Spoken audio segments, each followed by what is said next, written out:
All right, guys and gals, you did a good job on demand, demand schedule, demand curve. Now let's talk about factors that influence demand. We call them determinants of demand. What word do we know in determinants? What word do we hear? Determine. What does it mean to determine?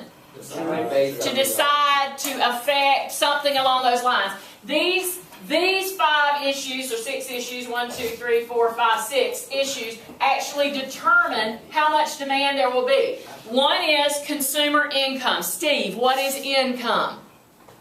How much money you get. How much money you get. It's the pay that you have coming in. It's the income that's coming into your household. All right, so how would my income affect demand for products? How would consumer income affect demand for products? Yes? If you got it, you're going to spend it. If you got it, you're going to spend it, and if you're broke, You don't. you don't. Very simple, common sense thing. But when you're looking at opening a business right now, if you were looking at opening a business right now in 2012, and we see gas prices are expected to top over $4 very shortly, might that affect demand for your business?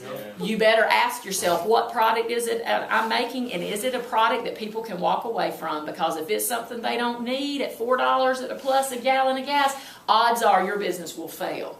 So you want to think hard about that. All right, substitute. Who can tell me what a substitute is? Will. You were stretching. I'm going to get you anyway, Will. What is a substitute?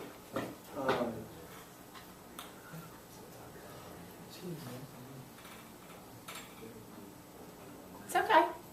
What's a substitute?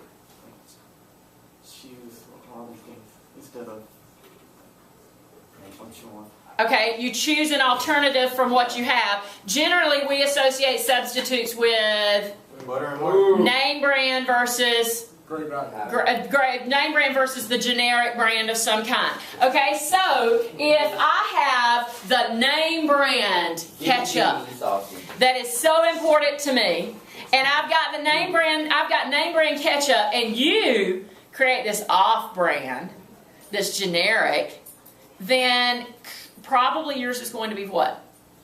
Cheaper.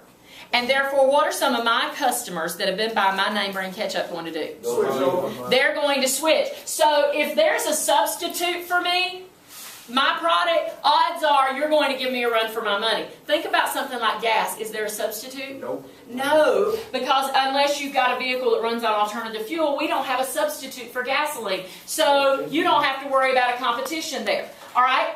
Consumer taste. Amber, how does consumer taste affect demand for products?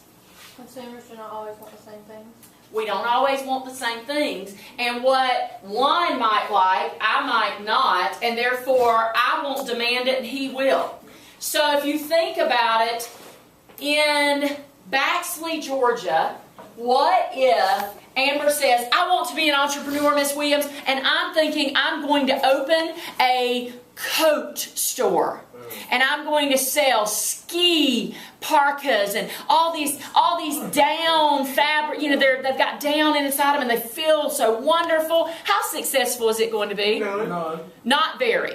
I won't say none, because there'll probably be 1 or 2 customers. Okay. But why do we know she won't be really successful? Because it's high. We live in South Georgia, and we have about 2 months of cool weather, and I say cool because it's not cold compared to what other parts of our nation have. The rest of the year, it's warm. We don't need coats. I've got coats in my closet that are 10, 15, 20 years old, and I still don't have the new off of them, because I just don't have to pull them out and wear them very often. So, consumer taste is something we have to look at. Compliments. Harley, what's a compliment? What does that mean? Things that go together. Things that go together. They're not the same. It's not a substitute like butter and margarine. It's not like my name brand ketchup and an off-brand. So, peanut butter and jelly. That's the one we always think of. Peanut butter and jelly go together. So, 2 years ago or 3 years ago, when peanut butter had a big recall because there was some bad stuff in the peanut butter, when it was recalled, certainly demand for peanut butter did what? Drop. People were afraid to buy peanut butter. What also dropped? Jelly. Demand for jelly. What did jelly do wrong? Absolutely nothing. But because they go together, they were tied. And when peanut butter suffered, so did jelly. What would be other examples of compliments?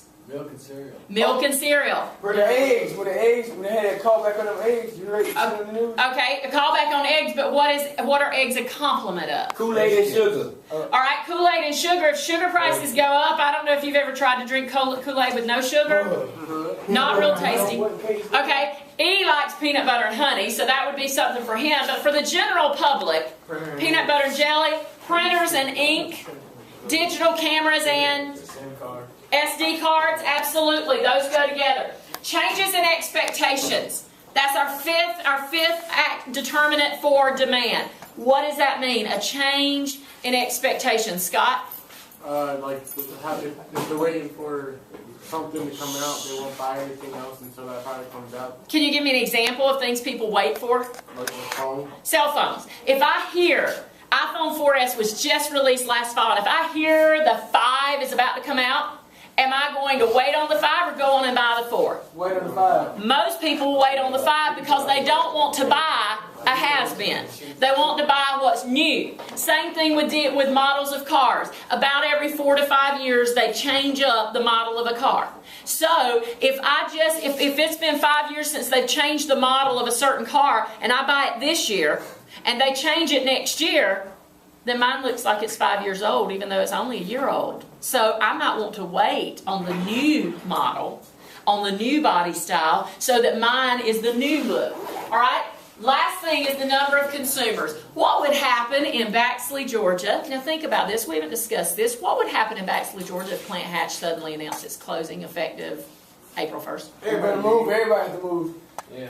Not everybody'd have to move because I'm not tied to Plant Hatch. I don't have anybody directly related to me that works there. But Baxley, Georgia would have a little bit of a ghost town going on for a little while because so many people are employed at Plant Hatch. So when that many people move to find other jobs, what would happen to demand for most products in Baxley? They go down. Wait. It would go way down because why? Ain't nobody here to The number of consumers have changed. It has nothing to do with your product.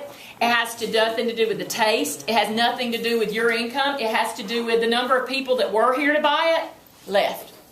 So therefore, you're not going to sell as much. Make sense? Yes.